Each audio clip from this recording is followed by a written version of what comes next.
Joël habite cet immeuble des années 50 à Grenoble. Problème, 47% de la chaleur s'échappe de son appartement. L'isolation laisse à désirer. On voit très bien dans cette configuration-là que le mur qui est juste derrière nous, là, eh bien, il est bleu, c'est-à-dire qu'il est froid, avec une température du mur qui est inférieure à 16 degrés, alors que la température de la pièce est à peu près de 22-23 degrés. Il a alors étudié les solutions pour mieux isoler son appartement et pour bénéficier d'aides financières de la métro jusqu'à 40% du montant des travaux. C'est tout l'immeuble qui doit entreprendre une rénovation.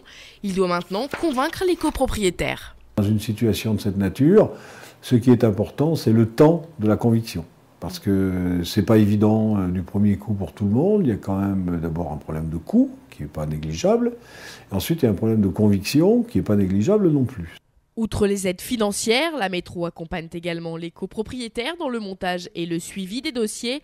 Pendant 4 ans, l'objectif est de rénover 5000 logements de Grenoble et de l'agglo. Il faut améliorer le confort de vie de leur existence et ça passe par une amélioration thermique des bâtiments. Aussi une amélioration contre le bruit, notamment dans les zones de bruit. On va mettre des doubles vitrages spéciaux. Et puis surtout, ça devrait diminuer par 3 les charges de chauffage. Pour en savoir plus sur la campagne isolation Murmure, rendez-vous à la Biennale de l'habitat durable du 18 au 28 mars à Alpexpo.